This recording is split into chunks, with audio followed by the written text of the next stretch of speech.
You're listening to TrawlCast. That's right, ladies and gentlemen. We are back with TrawlCast. This is episode 19. My name is Sean Matthews. And I'm Seth McClellan. Welcome back. This is kind of an exciting thing. We took a couple weeks off because we've been working really hard and diligently on recording a new EP for all the fans out there, and we really want to make sure that we're doing it right. But Seth and I kind of been talking these last couple weeks. We're going to actually be ending season 1 of TrawlCast on the 20th episode. So the next episode that comes out will be the last episode of the season. And actually, we're going to be releasing that next week. It's actually going to be a Halloween special.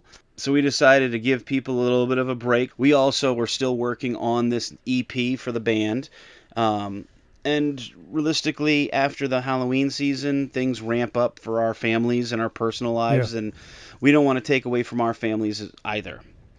So, that being said, season 1 ends on October 30th with the Halloween special, the 20th episode of season 1. Season 2 will actually be coming out. We've already kind of pre-planned a little bit, and we're looking at a release date of January 8th, so it'll be the first full week of January. We'll be back with a new season, and we're planning on some fun stuff for the second season. We want to make sure that everyone is ready and excited as we are for the second season of TrawlCast. So that being said, we're going to jump right into this week's episode, which we tried to do it monthly, but because of stuff and scheduling and recording and basically just life in general, we kind of skipped around and bounced around.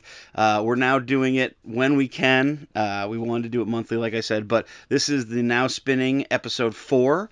We're going to be talking about music we've been listening to lately and just trying to tell people what has been up in our worlds, sonically, besides us recording. Yeah. So Seth, big release for us as fans, and a band that definitely has influenced a lot of Trawl. I know it's on your list and it's my list because we actually spoke about this one quite a bit. Let's talk about Deftones, the Ohms release. Yeah, man. So excited about this album. It's literally been in heavy rotation ever since it came out. I think it was like 3 weeks ago now. Such an amazing record. It's definitely so far my favorite national album of 2020 that's come out. And for obvious reasons. I mean, they've been in my top 5 favorite bands for over 20 years. Just love this band, but and for good reasons, yeah. Yeah, and they did not disappoint.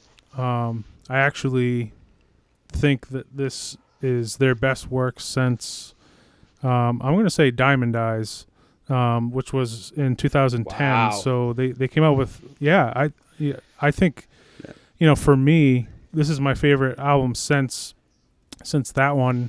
After that one, they came out with Koyo no Yokon and Gore in between there. But I think Ohms really resonates. I think it's super strong. Let's see.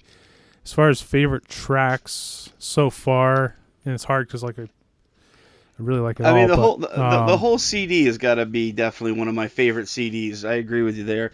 And picking out a favorite track on this CD is so difficult because every single track has something that I've fallen in love with. Like, maybe it's Chino's tone in his voice, or like the distortion on the guitars, or maybe some sounds of the drum. Like every song has something that I've really keyed in on, and it's so hard to pick such a favorite song.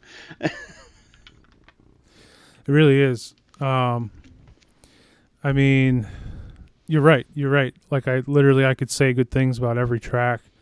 I think it was really smart of them to release the singles that were bookends to the record. They released Ohms and then Genesis. Genesis is the first song on the record. Ohms is the last song. And I like when a band does that because, like, you know, you get to hear both sides of it. And then when the record is released, you can listen to the middle, you know, all of the tracks in between. So that was a cool way to roll it out. Both of the videos for those were really beautiful, especially the first one, which I think was Ohms. Really cool visuals and just feel to it. And then when the record came out, every day I would kind of pick a new favorite and just go back and like listen to it again and again. And I really like, for different reasons, like I like The Spell of Mathematics. That one's really cool. That's a like great Radiant song, yeah. City. Lately, my favorite's been Headless, which is kind of a offbeat track. It's not their heaviest song on the record, but it's got this cool special something about it that I really like. Yeah, no, and that's the thing is all these songs, like each one, like you said, it go like 1 week it'll be, you know, this song, the next week it's this song. It bounces around. For me, I've gone back to the first song that really hooked me, like Ohms and Genesis.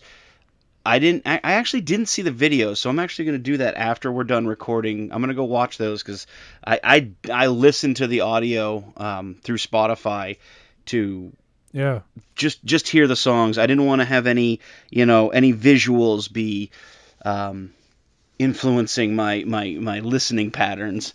So I listened strictly with my ears and not necessarily my eyes. And I'm still going back to the song that I really hooked onto, and I kind of skipped to. Not every time, but it's more played than the rest of them, and that's I don't know how to say it. Pompeii. I heard Chino talk about it. He's just saying Pompeii, which they threw a J in there, and I think they did that just for their own just to be kind of fancy, just to be fancy. But he did I heard Chino call it Pompeii. So so Pompeii for me, like really, like that's the song that I've drawn myself to. It's just a fantastic arrangement, and his voice is great on it. I mean, his voice is great on the album. And speaking from a singer's standpoint, like sometimes you get an album for one of your bands that you're a big fan of, and you play it, and you're like, huh, that's weird. Like, it didn't really hit because, for me, I listen to the vocalist more than anything, and it if it doesn't hit right or resonate with me, it's like, huh, what happened there? But this one, I mean, the whole album, his voice is just like he was, back on adrenaline.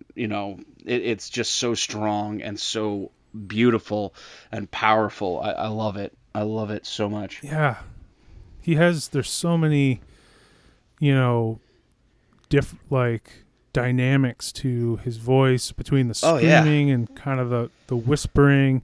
His crooning that he does, it's, I mean, it's just a straight haunting melody that you can't, not a lot of people can do that. I mean, I've tried, and I'm no Chino, I know that, but his just when he does that stuff, it sends shivers down my back. Like I can feel goosebumps popping up when he gets just the right, oomph in a song. It's like, oh, damn, listen to that. That's amazing. Yeah, man. And, the whole band is super inventive. Absolutely. Stephen Carpenter, I know, did a lot more writing on this one as far as being involved with guitar and riff writing. And he's playing, I think he's playing 9-string guitars now, which is pretty crazy. It's insane. But they're tuning in standard. You'd think with 9 strings, usually you're in this crazy detunes, super low tuning. I think they're actually tuning straight up in standard, but just 9-string guitars, which is interesting because you kind of get, a totally different sound than most of that, but really cool, like unique riffs. I always feel like they're like 2 years somehow. I always feel like they're like 2 years ahead of the rest of the world when they put out a record with like their ideas. Like I feel like the rest of the rock world needs to catch up with the Deftones and be like, oh wow, okay, that's what we're doing now. Like, absolutely, man. No, you're completely correct, because it always feels like when White Pony came out, it definitely felt like, man, this is like future. Like this is the future of this genre of music. And then like 2 years, 3 years later, like everyone was kind of doing the same thing. It kind of sounded like White Pony, and it's like, man, y'all are late. Like Deftones did this. Don't try to copy the Deftones, man. Yeah. I know, it's interesting how they're able to do that. It's kind of a gift I think they have to, like, just follow their own gut and like do something that's just a little bit different. And sometimes it catches fire, sometimes it doesn't. Like, right. I felt like their last one, Gore, that one didn't really catch for me, and that's saying a lot, because like I love this band and I go into every album really wanting to love it. Like even if I don't initially love it, I'm going to give it like 10 tries more than any other band because I want to understand it.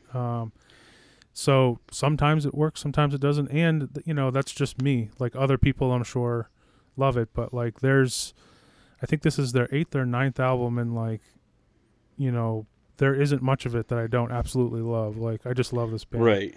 No, I completely understand what you're saying there.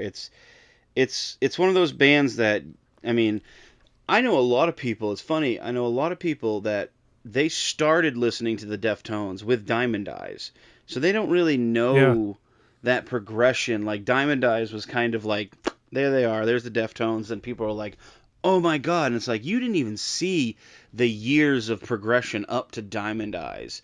And Adrenaline, Around the Fur, White Pony. Adrenaline and Around the Fur came out, like, you and I were in high school when those came out, and those albums are just classic, like straight up metal. Like that's exactly what they were. It was just metal. And then White Pony, they kind of moved into that whole new genre of, more of that soundscapey, vast, expansive kind of sound that like wasn't just a straight ahead rock album that threw people for a loop. And I think they kind of at that point like established a new sound that they continued with for a while, because the self-titled record that came out in like 2003 had a bit more of that, but Another Thing entirely, and then shortly after Saturday Night Wrist. Yeah, I mean, I could literally go through their catalog for days, but and that's okay. We wouldn't mind that. One thing I did want to say is I think Ohms will be a good litmus test as far as like the expectation or like the potential that a big rock metal album has in this COVID world where like bands can't go on tour now. They just put out this big record, and normally if I'm the Deftones, I'm putting out a big record and I'm going on tour for 2 years or at least a year to make back your investment, be able to continue the band and ticket sales and keep everybody going. That's just what you do. You put out a record and then you go support it for a while. So it's very generous that they would put out their record during this instead of holding on to it for another who knows how long, 2 years. And maybe putting it out when they're ready, I was thinking, or when maybe the world is ready to tour. Their game plan is to kind of like whet people's appetites, because I mean, I can't really think of too many major bands that released something this year that like there's been a few, but nothing that's really caught the world crazy by storm. Like personally for me, I know Bury Tomorrow put out an album this year, and it's unbelievably good. I know the Corey Taylor solo project, I enjoy it. I'm not entirely sure how the rest of the world seems to feel about it. I think it's great. I enjoy him kind of branching out and doing some stuff that's not quite Stone Sour and not quite Slipknot, but it's definitely a Corey Taylor vibe. Seven Dust. Yes, Seven Dust has a new record coming out I think this week. It's either this week or next week. I was going to say, in my mind, it was next week, but I also think this week is 2 weeks ago, so I'm very much lost on where I am. It's very soon. So, but there isn't many. So that's the thing is, like, right. It's going to be an interesting test because I agree with what you're saying is if people get the record now, they're going to have some time to actually digest it. And then by the time the band goes and is able to play live, they're going to know all the new material because I think the biggest epic struggle between fans and bands is the bands want to go out and play all their new stuff, but the fans want to hear the old stuff. Yeah. The old stuff because they know it, but that might change this dynamic at least for this next round of albums because if I'm a fan and I had a year and a half to to learn this new material, I'm not going to be as pissed at the band if they play 10 songs off the new album, Right. Well, and that's something that usually when a band hits the tour, they play the new stuff because that's what they're trying to push. And like bands like Slipknot, they play a lot of new stuff, they play a lot of old stuff, but they also have a catalog that's, over 20 years old. They have hundreds of songs, and the Deftones are the same way. They have so many albums, they have so many songs that they've released. I'm sure they have thousands of songs that have never even seen the light of day, and giving people a chance to really digest this album and give them a chance to really find those like hidden gem tracks, I think is really gonna change the way concerts are gonna go. Like, I think bands may see if it works out. I don't know, but I kind of have this vision of the Deftones release this, and if they get to tour, let's say next year, let's say July, they start the tour in support of this album. Everyone already knows the songs. So they're going to be like, okay, what is the fan favorite from the album? Okay, it's this one. It's this one. So we could put these 4 or 5 tracks in our set list and still do, stuff that people want to hear, the classics that they all know. But these ones have become fan favorites, so we can really mesh it and almost make it like a real greatest hits. Because I know sometimes I've been to shows and I've gone to see like my favorite bands play, and it's like, okay, you guys played a couple songs that I'm not really a big fan of. I like them because they're your songs, but they're not what I would put into a live show per se. And I think this will give them a chance to almost do like a greatest hits tour where they can do basically just the fan favorites, and people are going to lose their minds. It's probably going to be one of the biggest tours ever.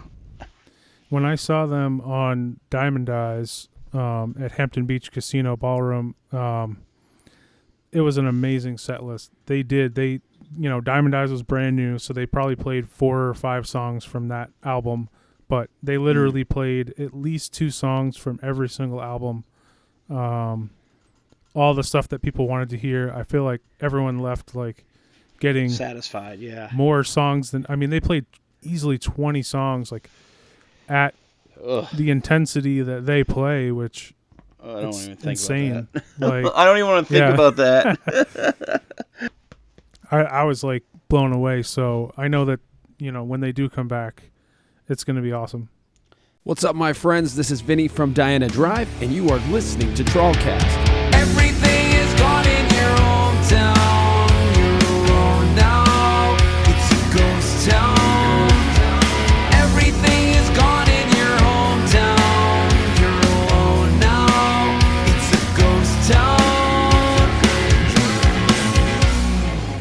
So, Sean, we talked about the Deftones. Obviously, that one was a favorite of both of ours, but I know both of us we both like to surprise each other and pick a couple more to talk about that neither of us know, what each other is going to talk about. What's the next one that you've been listening to lately? Well, so this one, it's a band that, and I don't know if I've even mentioned them before on the show. I probably have. But I know Justin, our guitarist, he and I have talked about it a few times at practices and stuff like that. It's the band Thrice. Yeah. I've been really going back and cranking on the To Be Everywhere Is to Be Nowhere album. Nice. It's got some great tunes, Hurricane, Mad Honey, stuff like that. It's just a good album, and I love Thrice. I mean, I remember, I want to say it was 2003 or 2002 when The Artist and the Ambulance came out. And that was huge for me back then, because actually back then I was in like a pop punk emo band, which is kind of weird for me to say and admit out loud.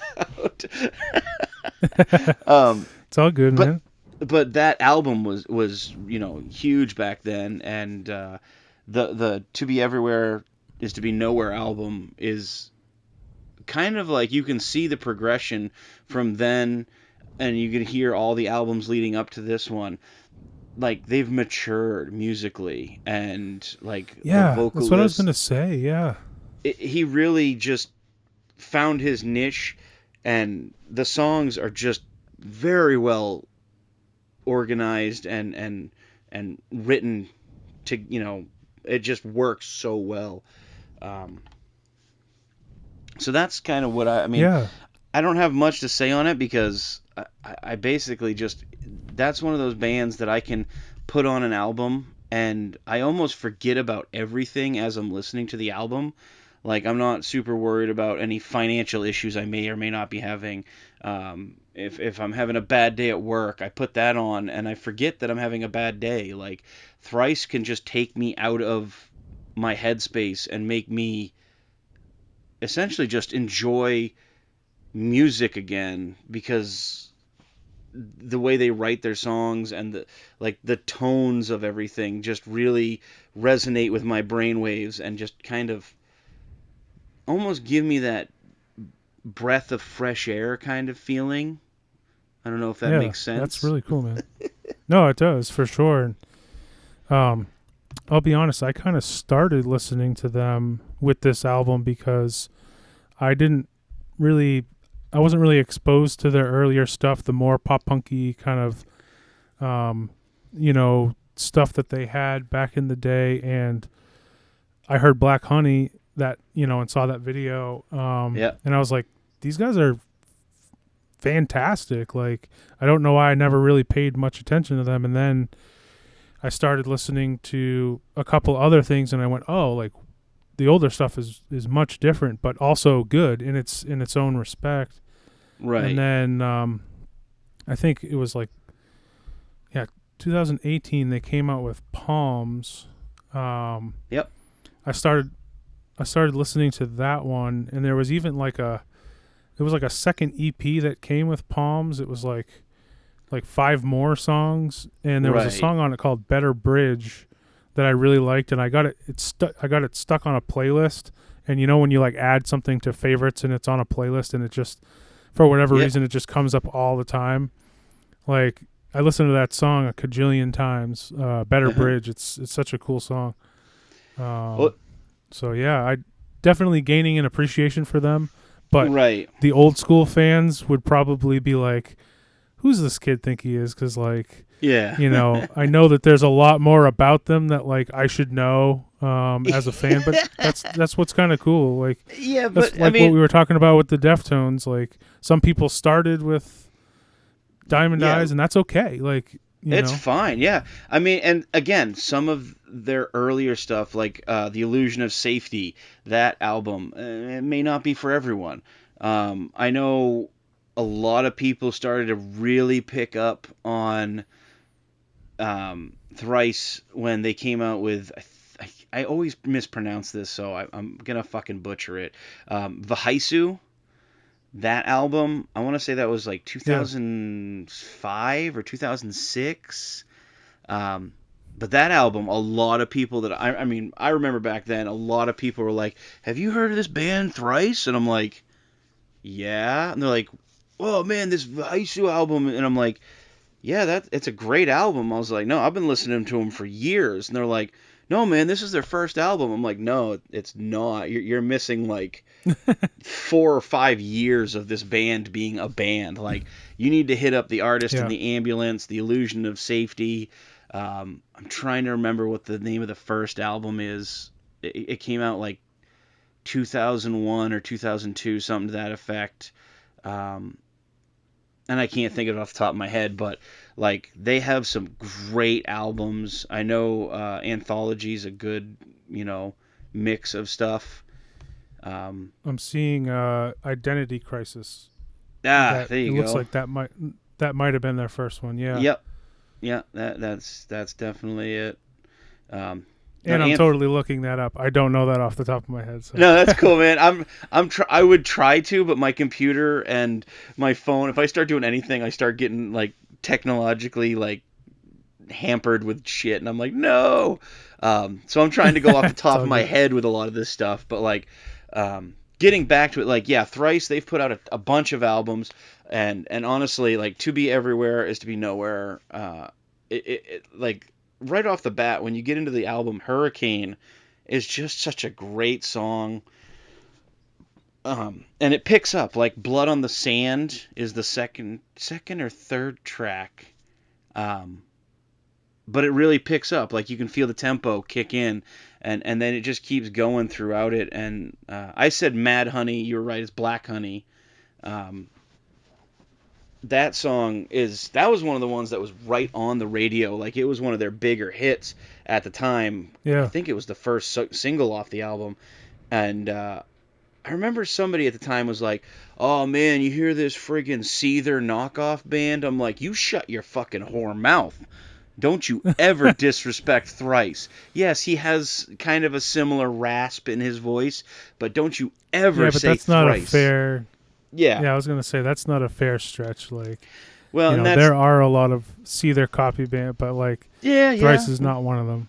No, and that's the thing. I remember who it was. I'm not going to say any names. It's no one that I think anyone that I know now would know. It might be some few people, but he said that, and I went, "I will slap the ever-living shit out of you if you ever say that again." I was like, "Shut the fuck up. You will not say that they're anything to do with," like, maybe they went on tour together, but I'll tell you right now, Thrice is, in my book, a couple steps above Seether. I think they're phenomenal musicians. And that To Be Everywhere album is definitely one of their better albums in my mind. And it only came out like 4 or 5 years ago. What's up, guys? This is Will with Twin Grizzly, and you're getting nuts with TrawlCast. So that's my second one. Seth, your second one? Yeah, so this is a band that I kind of totally blindly stumbled on. I think they might have been like putting out Facebook ads, like a sponsored post that was targeting people who like this band or that band, which, hey, totally works. Like, we've done it before. Like, Trawl, put out an ad for people who like, Tool and the Deftones and Faith No More or something like that. And then those people see your song pop up and like check it out. So there's a band called Donella Drive, not to be confused with Diana Drive, who's friends of ours from Connecticut. I was gonna say, is this like fucking Vinny and some like Ryan, like their side project where they just they replaced one of the guys got replaced and they're like, fuck it, we'll keep the name over here and this will be a separate project. No, it's actually similar name, but their name is Donella Drive, Donella Drive, and they have a new album called Bloom. It's kind of an EP. It's 6 songs, but it's a pretty long EP. They're a 3-piece band from Texas, and they're really interesting. They've got like a hard rock alternative sound. Like you can tell it's definitely rooted in 90s, which immediately I love because I love 90s music, but there's also like a progginess to it.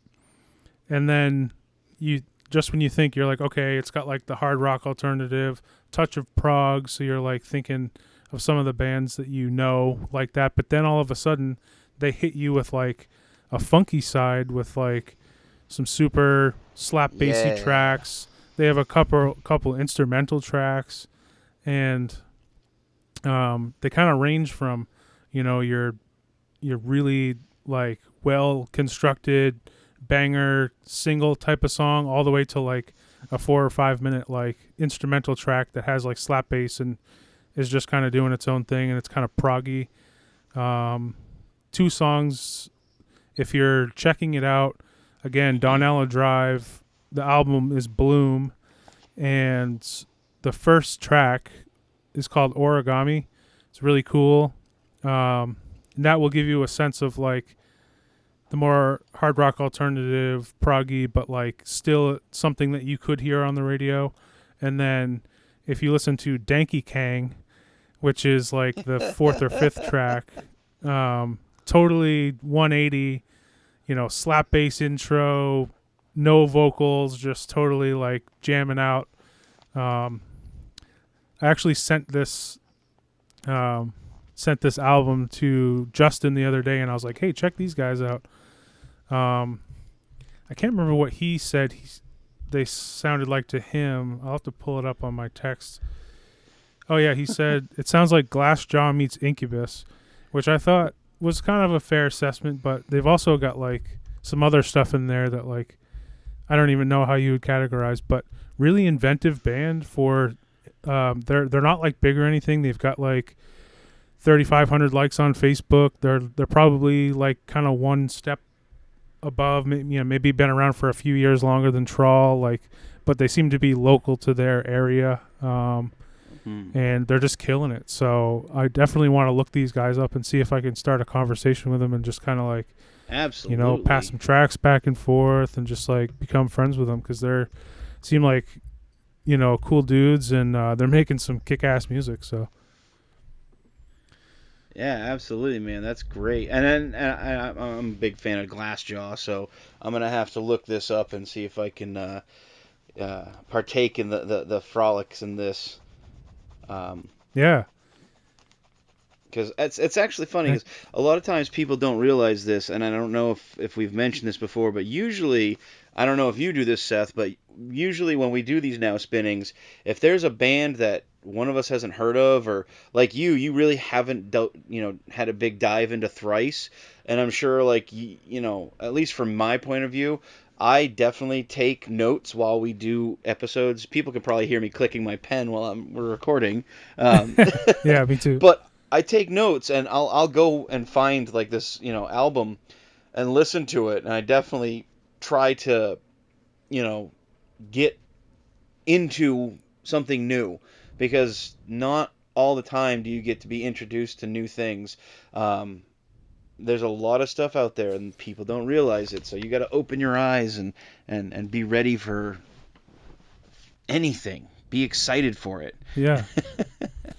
Same here, man. I love checking out new stuff. I've always kind of had this like appetite for like trying to listen to music that's different or challenging. Like, even if it's not something I would normally listen to, I want to understand. I want to understand why other people like it. It's almost like empathetic listening, where you're listening to understand why somebody else thinks this is good, or why it's objectively good. Right. And sometimes it's something that I go back to because I end up really liking it, and sometimes I just go, okay, maybe that wasn't for me. It's not my scene. It's not my thing, but I get why people like it, or maybe I don't. Like some things, I'm just like, I have no idea why 200,000 people bought that, but you know. I mean, there's people who probably could say the same thing about a lot of stuff that you and I listen to. They're like, why? What? No, that ain't for me. No, like, it's true, and yeah, and it's what's good is subjective. Everyone thinks a little differently. That's what's cool about, you know. I mean, there's so many bands, artists, musicians out there doing different things that it's literally an endless sea of of options out there for people to listen to. The other day, just randomly, I think I was listening to a podcast with like Mike Patton or Henry Rollins, who are two, favorite musician, people of mine, but like they turned me on to this guy he calls himself the Dream Talker, and he literally he apparently has these really vivid dreams where he talks them out like literally while he's sleeping. And his wife decided I'm going to start taping you because you have to hear what the fuck you're saying. And he ended up making a whole album. It's called something Adventures of the Dream Talker, and it's literally just like a little bit of music set to this guy's dreams, and he's literally talking them out, and it sounds like a lot like nonsense, but you can kind of figure out what's going on in his head. It's just so bizarre, but I'm like, hey man, if there's something weird out there, I want to check it out. Right. That's weird. I'm gonna have to find that because that sounds interesting, but also horrifying at the same time. Because there's been instances in my life.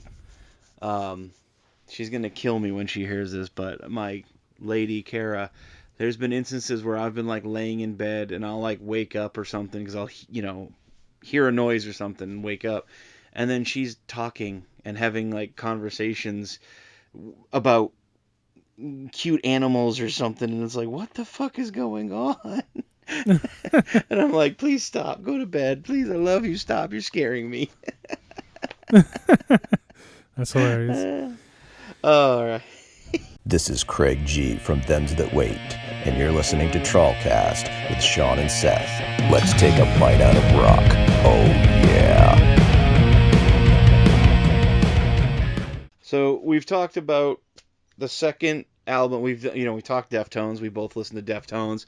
Second albums we've listened to. Seth, what's your third album that you've been listening to?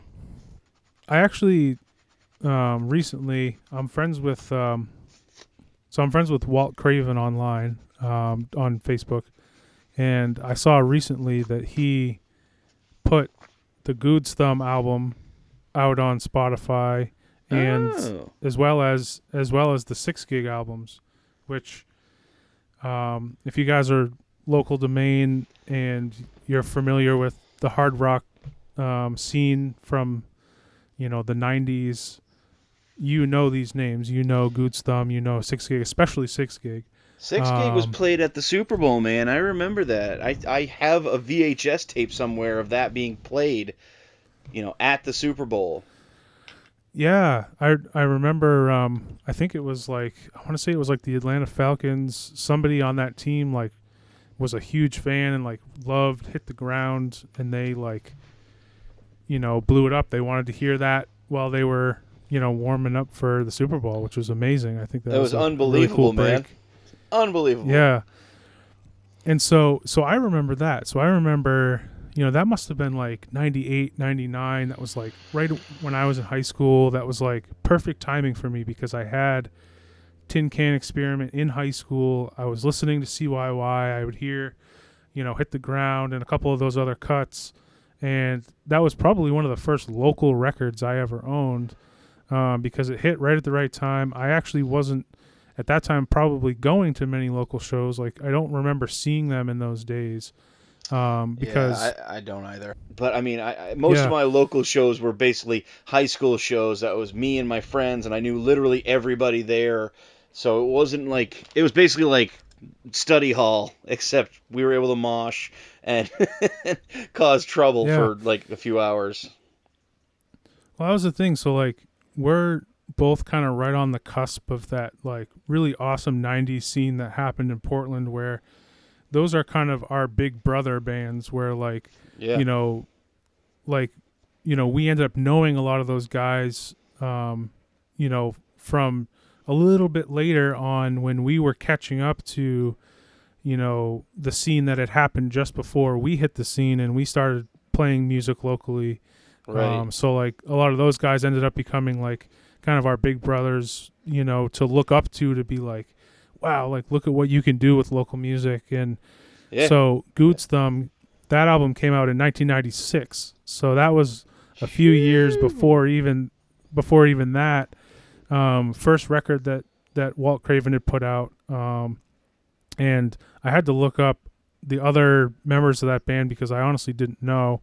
Dan Connor, Jeff Trawl, and Bernard Willeman from those days put out this debut record. I think, if I'm not mistaken, they got signed to Roadrunner Records with this album. 12-song album. It was like 60 minutes long, full ass, like super complete album. And it's just like this. I had to go back and listen because, you know, I had heard all the 6 Gig stuff, but never really. I had always heard, like, people always bring up Gouds Thumb, like, oh yeah, Gouds Thumb, that album, and I'm like, yeah, totally. Like, so it's been in the back of my mind for years, but I never really knew what the hell like it sounded like. And Walt put it up. It's like quintessential 90s alternative. You can hear like the beginnings of the kind of the inner workings of like 6 Gig coming through, especially for Walt. There's a couple of songs on there that I definitely recognize from being on CYY that I didn't even know that it was Gouds Thumb, because like sometimes you just be listening to, you know, CYY and they would spike in a track, but unless they told you who it was, like you wouldn't even know. These are really good songs, man. I remember the song 29, now that I listened to it in context, the sample from that song was on the beginning of the morning show on CYY for years.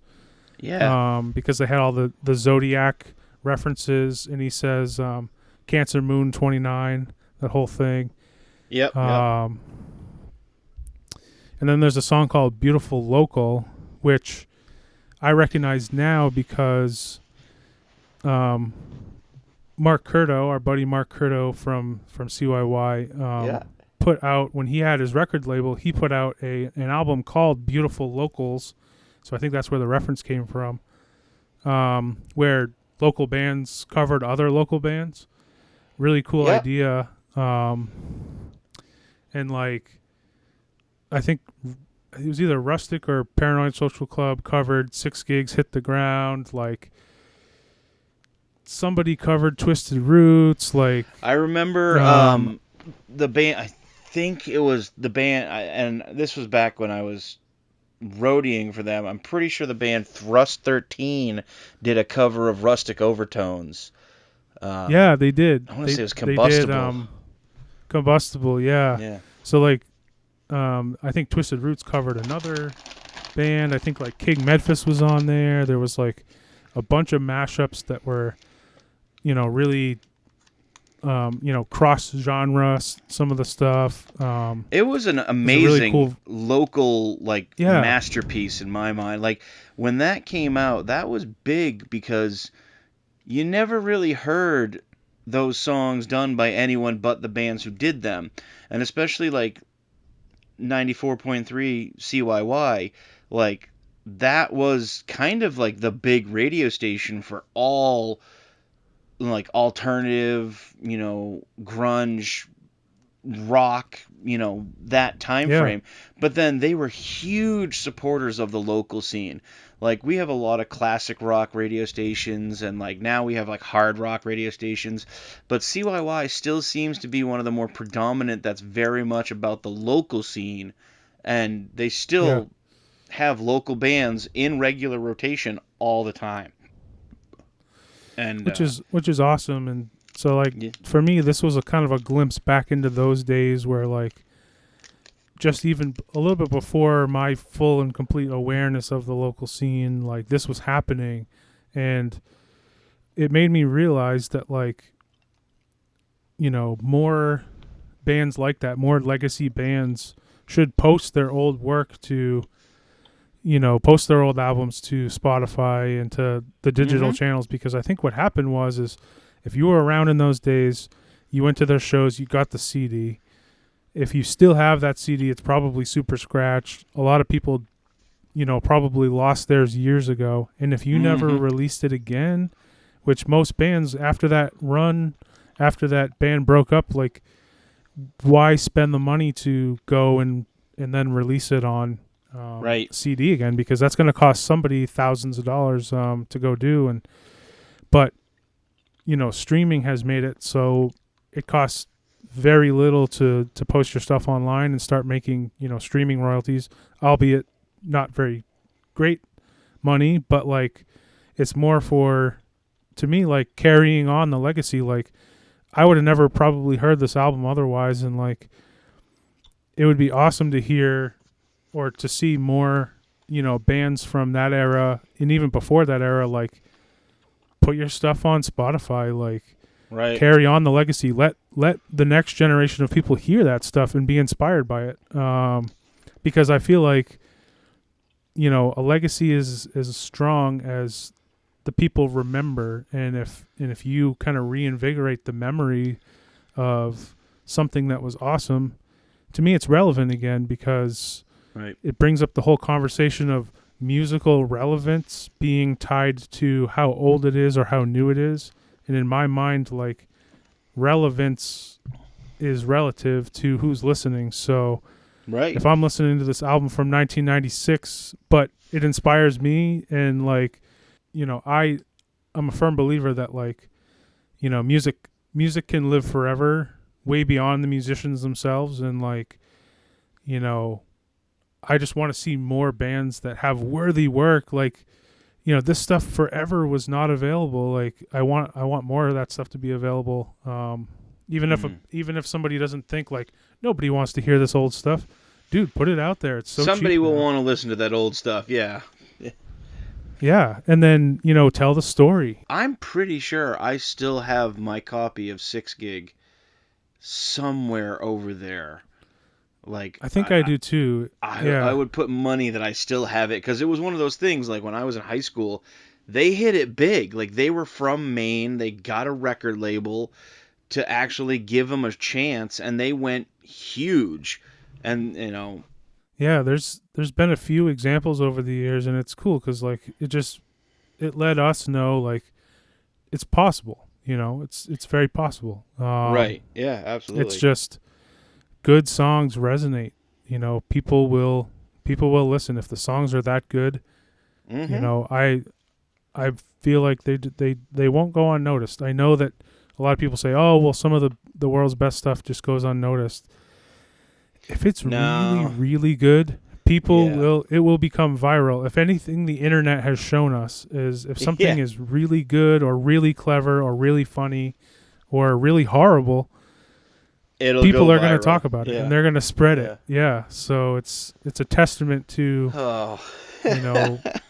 to that, so it can be good and bad, but good and bad. Yes. But I mean, it's all worth it in the end. Music can inspire no matter how old or, how little people have heard of it. I know some of the bands or musicians that have inspired me over my lifetime.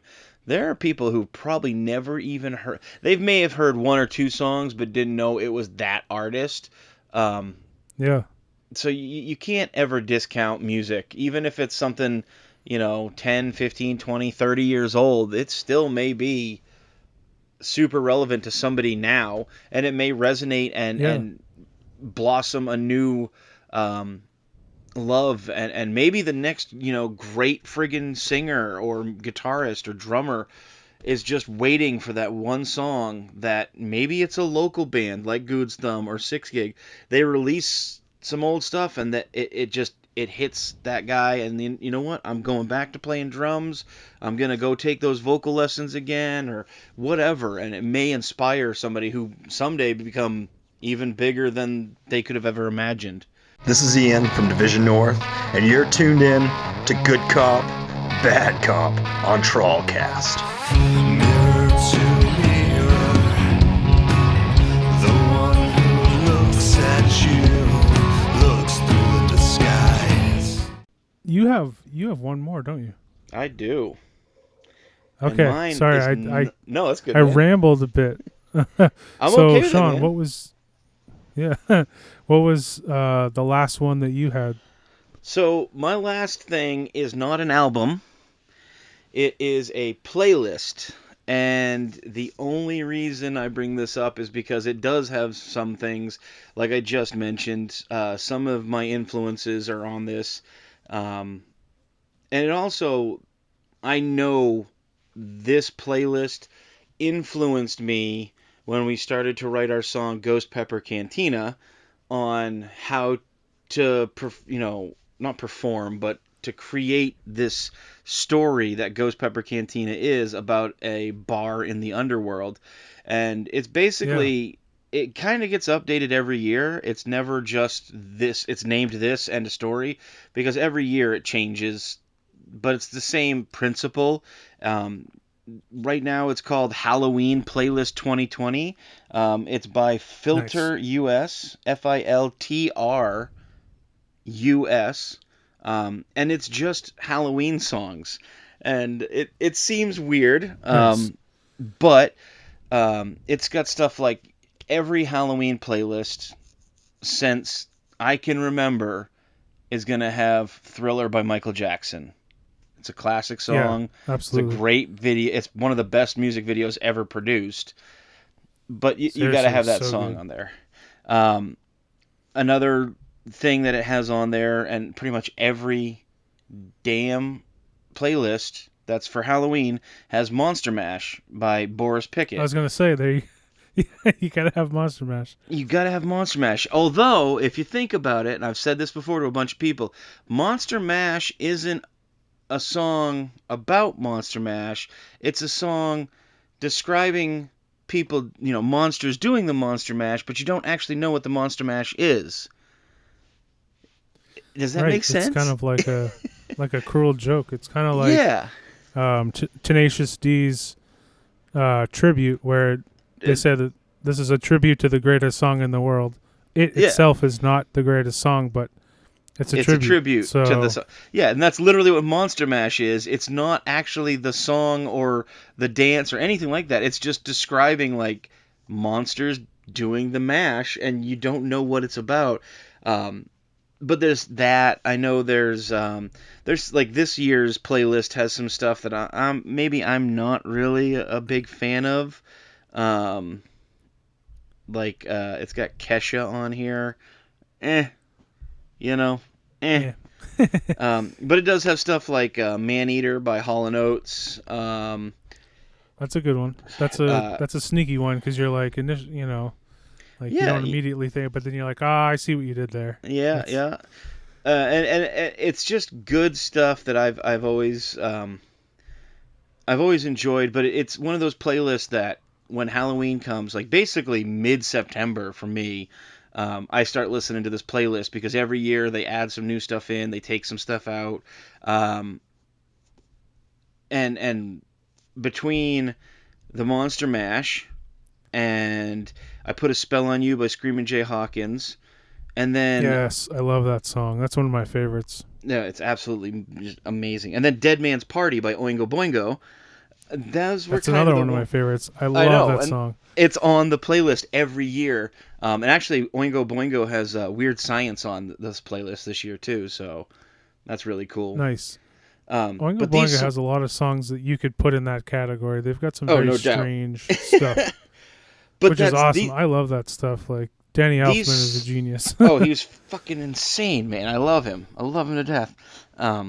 But this album, or this playlist, it helps me kind of get in the mood for the season, which it's Halloween. It's one of my favorite holidays ever. But then it also has helped me write music, because, like, Dead Man's Party, I Put a Spell on You by Screamin' Jay Hawkins, like, those songs, they're not average songs. They're not just like, here's A, here's B, here's A again. They're these crazy, like, songs that are supposed to be kind of scary in a sense if you actually listen to the lyrics and get into them, but then, like, they're played with such a great beat and rhythm behind them that you don't feel like you should be terrified. You just get into it, and Yeah. it just helps me. Like I said, when we were writing Ghost Pepper Cantina, I know Dead Man's Party and I Put a Spell on You were two big influences on that because it's kind of spooky. It's kind of kooky. It's something that really, I mean, it's, Halloween. It should be something fun. And then we started writing that song, and it just felt right to do something that was pretty much, hopefully someday, a ballad of Halloween, where we don't really have Christmas songs, for like Halloween, Christmas time you get Mariah exactly. Carey. You get Mariah Carey every year. And everyone knows a ton of Christmas songs, but you don't know a lot of songs you can associate with Halloween. Obviously Monster Mash. Yeah. People will think like Werewolves of London, okay, Bark at the Moon.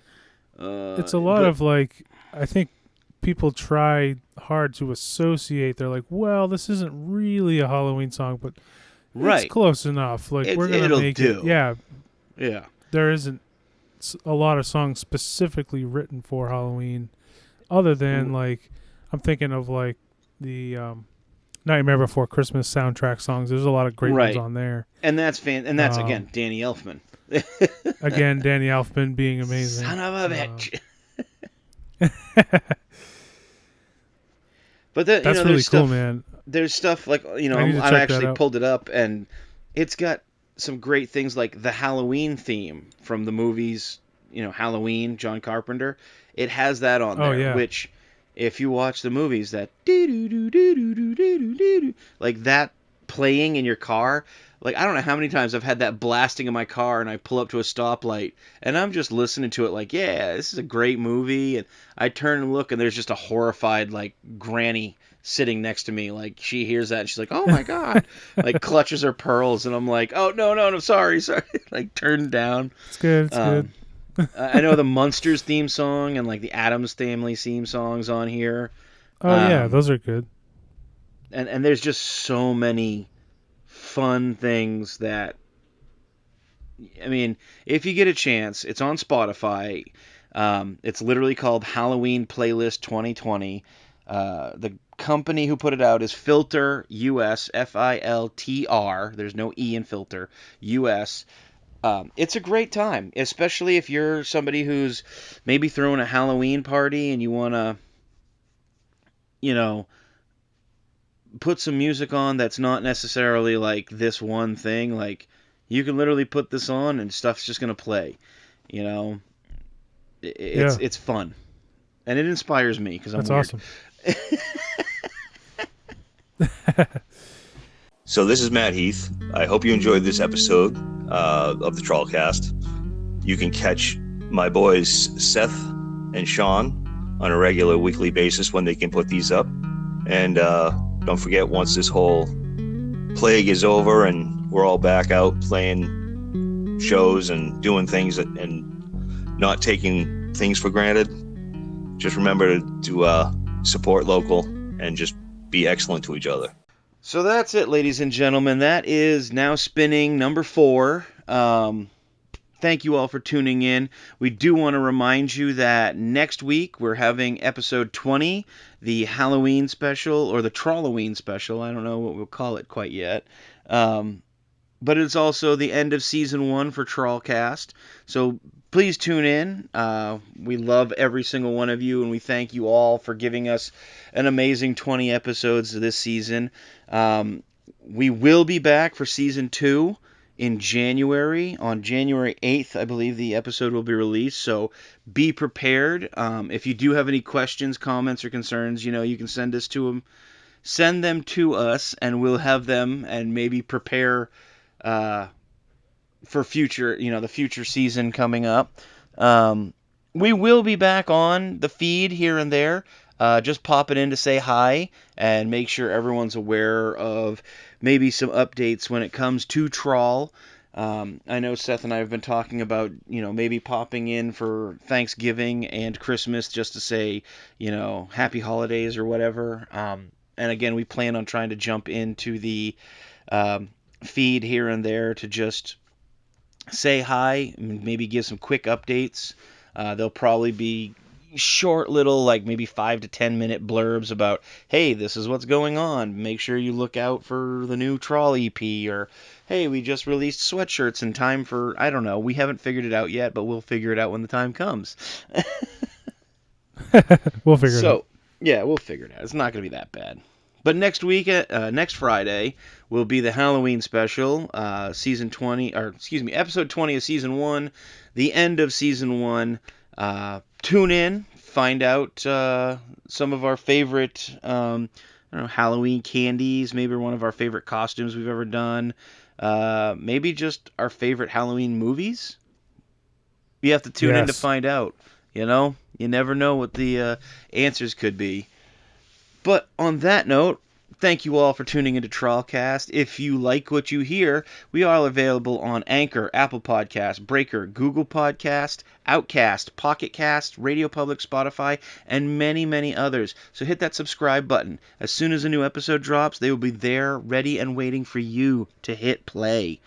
We're also available on YouTube. All you got to do is go to youtube.com/TrawlPortlandME. That's our band page. We love seeing all the people hitting us up on there, saying hi, getting all those views. It means the world to us, ladies and gentlemen, so thank you so much for doing that. If you are able to, rate and review us. Give us 5 stars. Give us 1 star. We're not too worried about it, but let people know what you think about the episode, what you liked, what you didn't like. We'll take it all into consideration for season 2. If you'd like to send us a voice message, all you got to do is go to anchor.fm/TrawlCast. There's a little button there. All you got to do is hit the button, be ready to record, and we will gladly incorporate it into an episode. We would love to hear from you guys. If you do have any questions, comments, show suggestions, or want to send us a soundbite a different way besides recording it on Anchor.fm, all you got to do is cast a line to us at trawlband@gmail.com. It's an email we check every day. I say it every time. For more information about Trawl and all things Trawl related, all you got to do is go to www.trawlband.com. Again, thank you so much for tuning in to Now Spinning 4. My name is Sean Matthews. I'm Seth McClellan. This has been TrawlCast, and we will see you next time.